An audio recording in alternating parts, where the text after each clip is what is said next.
Saudara-saudara, Bapak Ibu sekalian, kalau kita berdebat itu tidak ada hasil apa-apa. Tapi kalau kita berdialog, tanya jawab dengan sopan santun, dengan etika, itu pasti menghasilkan sesuatu. Semakin hari semakin bijaksana saja. Ungkapan Pendeta Risuli Lubis yang bikin terharu, bagaikan seorang yang mempelajari ilmu syair, yang mampu menyihir khalayak umum. Dari beberapa statement di awal itu, Pendeta Risuli Lubis sebenarnya hanya ingin mendiskreditkan tentang arti perdebatan. Padahal, di video sebelumnya, pendeta ini pernah merasa atau mengklaim bahwa dia menang debat dengan seorang ustadz. Tetapi mengapa sekarang dia bilang bahwa perdebatan itu nggak bisa menghasilkan apa-apa? Yah, begitulah Pendeta Risuli Lubis yang saya rasa labil dan nggak konsisten dalam menyusun narasi. Jika sahabat beriman mendengarkan Pendeta Risuli Lubis saat berargumentasi, harap dicatat, pasti narasi di awal nggak akan menjadi sebuah kesimpulan yang jelas di akhir narasi. Kali ini Pendeta Risuli Lubis nggak main-main dalam menarasikan tentang hal perdebatan. Nah, kembali lagi kita akan bahas pengakuan yang sangat luar biasa dan sangat bikin kita makin ngakak. Di dalam video ini, Pendeta Risuli Lubis dengan gayanya, yang menurut saya ABG banget ya, yang dimana dia bernarasi nggak ngalor dan nggak ngidul. Saya jadi bingung buat mereaksi gayanya. Ya udahlah, dengarkan saja ya wahai sahabat. Saya udah kehabisan kata-kata untuk membendung narasi perdebatannya dengan para ustadz. Terlebih lagi Pendeta Risuli Lubis dengan PD, dan menurut saya sudah berlebihan dalam berstatement. Ya sudahlah, simak saja ya sahabat beriman. Semoga tontonan hari ini bisa menyembuhkan kalian yang susah banget bahagia.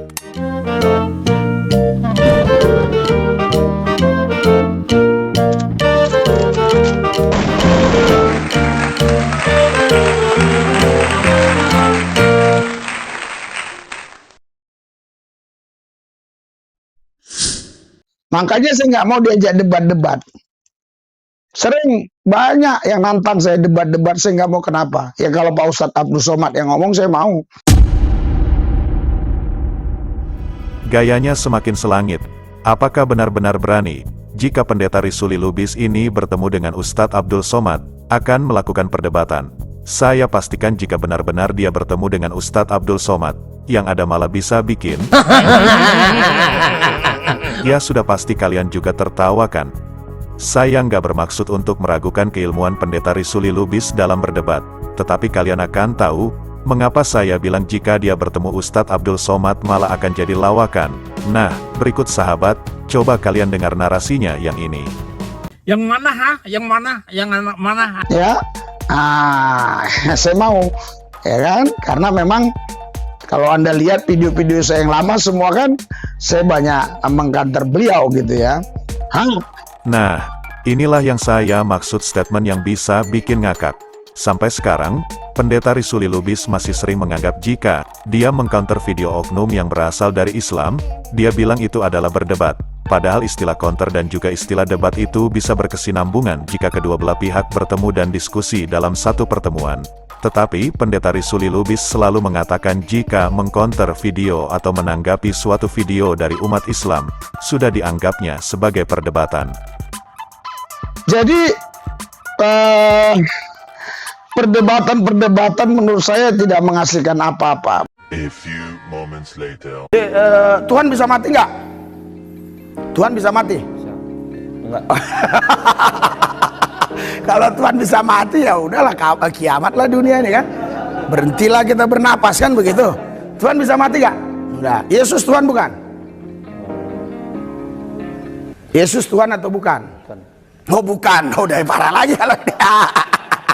Jadi kalau Yesus bukan Tuhan, terus kamu menyembah siapa? Tuhan. Tuhan. Jadi Yesus bukan Tuhan. Yang Tuhan ya, terus yang Tuhan itu siapa? Yesus siapa? Ini lebih apa lagi nih? Silakan duduk dulu ya. Benar-benar ngeri gegen pressing MU nya. Adik-adik yang muda-mudi yang di Mentawai Seberat ini, kalian harus menjadi firman yang hidup. Berikan sorak-sorai buat Tuhan. Jangan berubah jadi mualaf ya. Haleluya. Berusaha cari bang sapi, nggak ada yang mau. Dengan berbagai cara pendeta Risuli Lubis dalam menyusun narasi, yang seakan-akan menguasai perdebatan, narasinya itu ibarat hanya kayu yang terbakar hingga jadi abu, kemudian tertiup angin dan lenyap. Semua itu nongseng kalau kata orang Belanda, ya nggak? Dari secuil cuplikan barusan, saya bisa menduga, kalau pendeta ini nggak ada keilmuan dalam berdebat. Mengapa bisa saya duga demikian? Ya lihat saja bagaimana dia berusaha menginjili orang dan jemaat. Maaf, lebih cocoknya mencuci otak atau mendoktrin saja ya. Mungkin kata-kata itu yang lebih cocok untuk disematkan kepadanya. Tetapi tetap sama saja nggak berhasil. Astaga. Nah, sekarang saya akan tampilkan pengakuan pendeta yang akan menguatkan alasan mengapa pendeta Risuli Lubis sangat ketakutan jika mendengarkan perdebatan. Silahkan disimak. Kembali berjumpa dengan saya, Pendeta Yakub Sulistyo. Kali ini saya membuat video yang saya beri judul Kristen Selalu Kalah Tetapi Ngotot. Siapa yang selalu kalah dan siapa yang ngotot? Dalam masalah apa kok selalu kalah tetapi ngotot? Yang saya maksud dalam judul ini adalah pendeta-pendeta Kristen yang jika berdiskusi, atau untuk bahasa yang lebih serunya adalah berdebat, khususnya perdebatan masalah ketuhanan, saya menilai pendeta-pendeta Kristen tidak pernah menang, alias kalah bin knockout atau KO dalam istilah tinju, jika berdiskusi atau berdebat dengan teolog Islam. Namun anehnya tetap ngotot dan tidak berani mengakui kesalahannya. Dan dalam pandangan saya, hal ini sebetulnya sangat memalukan. Sebetulnya, hal itu bukan dikarenakan pendeta-pendeta Kristen itu bodoh, sama sekali tidak. Melainkan karena mengungkapkan kebenaran dari terjemahan kitab yang tidak benar, yaitu dari terjemahan Yayasan Lembaga Alkitab Indonesia yang menerjemahkan nama diri Tuhan yang disembah oleh bangsa Yahudi dan sesembahannya para nabi yang bernama Yahweh telah diterjemahkan menjadi 4, yaitu 2 sebutan dan 2 nama, yaitu Tuhan huruf besar semua dan Allah huruf besar semua di kitab Perjanjian Lama, dan Tuhan hanya T-nya saja yang huruf besar dan Allah hanya A-nya saja yang huruf besar dalam Perjanjian Baru. Contohnya yang pertama, nama Yahweh diterjemahkan menjadi Tuhan huruf kapital semuanya, di mana kata Tuhan menurut Kamus Besar Bahasa Indonesia itu bukan nama, melainkan sebutan, karena tidak ada Tuhan bernama Tuhan.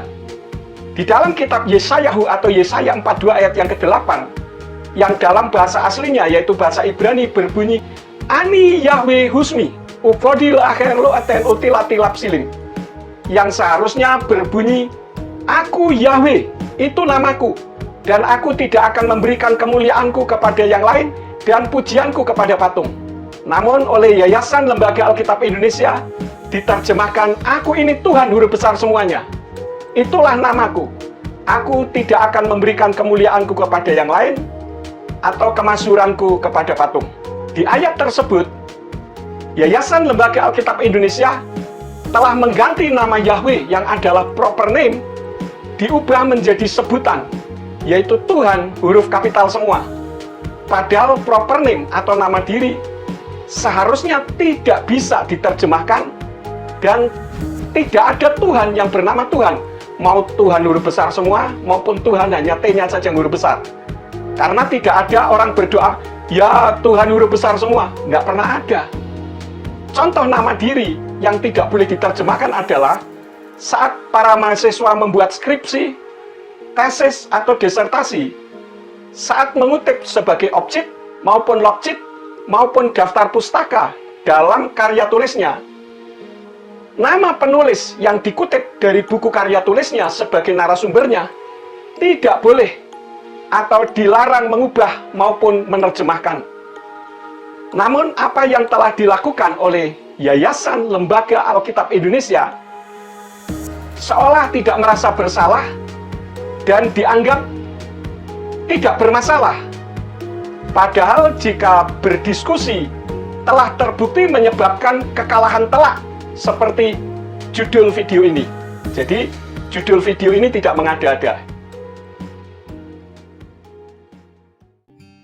Demikian edukasi dan hiburan kali ini. Semoga bermanfaat bagi kalian yang mau menerima kebenarannya. Narasi Pendeta Risuli Lubis yang kita dengar bersama tadi, pasti kalian bisa memberikan nilai yang cocok untuknya. Tetapi perlu diingat, yang saya lakukan ini adalah membantah pengakuan Pendeta Risuli Lubis yang lantang terhadap keberaniannya untuk mendebat Ustadz Abdul Somad, yang saya rasa omong lontong. Ups, maaf, maksud saya omong kosong.